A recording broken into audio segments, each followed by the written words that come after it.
আসসালামু আলাইকুম রাহমাতুল্লাহ। প্রিয় দর্শক শ্রোতা বৃন্দ, আশা করি সকলেই ভালো আছেন।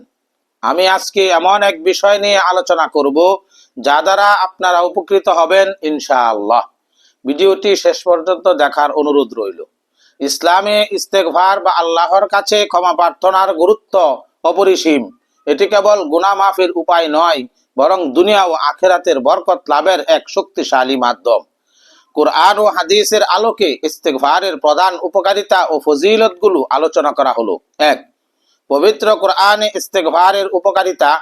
আল্লাহ তাআলা পবিত্র কোরআনে ইস্তেগফারের নানাবিধ সুফল বর্ণনা করেছেন।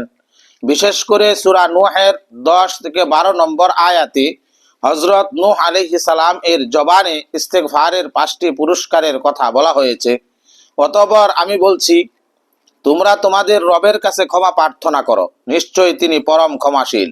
তিনি তোমাদের উপর অজস্র ধারায় বৃষ্টি বর্ষণ করবেন, তোমাদের ধন সম্পদ ও সন্তান সন্ততিতে বরকত দিবেন, তোমাদের জন্য বাগানসমূহ তৈরি করবেন এবং তোমাদের জন্য প্রবাহিত করবেন নদী নালা। সূরা নূহ 10-12।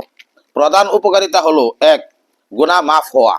আল্লাহ অতি ক্ষমাশীল। ইস্তেগফার করলে তিনি বান্দার পাহাড় সমান গুনাহও ক্ষমা করেন। ২. রিজিক ও বৃষ্টি লাভ। অনাবৃষ্টির সময় বা অভাবের সময় ইস্তেগফার করলে আল্লাহ পাক আসমান থেকে রহমতের বৃষ্টি ও পর্যাপ্ত রিজিক দান করেন। ৩. সন্তান ও সম্পদের বরকত। যারা নিঃসন্তান, কোন সন্তান নাই বা ব্যবসায়িক বন্দায় আছেন, তাদের জন্য ইস্তেগফার একটি পরীক্ষিত আমল। ৪. আযাব থেকে মুক্তি। যতক্ষণ মানুষ ইস্তেগফার করে ততক্ষণ পর্যন্ত আল্লাহ পাক সেই জাতির উপর আযাব বা বড় বিপদ দেন না। সূরা আনফাল আয়াত 33। ৫. বাগান ও নহর সুখ শান্তি প্রবাহিত করেন। যে সকল মানুষ নিয়মিত ইস্তেগফার করে তাদের ঘরে সুখে শান্তিতে পূর্ণ করে দেন।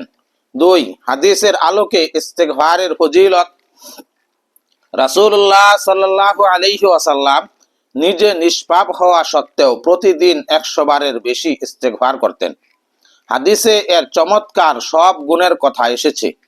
দুশ্চিন্তা ও সংকীর্ণতা থেকে মুক্তি। রাসূল সাল্লাল্লাহু আলাইহি ওয়াসাল্লাম বলেছেন, যে ব্যক্তি নিয়মিত ইস্তেগফার করবে, আল্লাহ পাক তাকে প্রতিটি সংকট থেকে উত্তরণের পথ বের করে দিবেন, তার সব দুশ্চিন্তা দূর করে দেবেন এবং তাকে এমন উৎস থেকে রিজিক দিবেন যা সে কল্পনাও করেনি। আবু দাউদ। কিয়ামতের দিন সেই ব্যক্তি সবচেয়ে বেশি খুশি হবে যার আমলনামায় প্রচুর পরিমাণ ইস্তেগফার পাওয়া যাবে। ইবনে মাজাহ। বান্দা যখন তওবা ও ইস্তেগফার করে, আল্লাহ তাআলা মরুভূমিতে হারিয়ে যাওয়া উট ফিরে পাওয়ার চেয়েও বেশি খুশি হন। সার কথা হলো, প্রিয় বন্ধুরা, ইস্তেগফার হলো মুমিনের জন্য একটি আধ্যাত্মিক ডাল।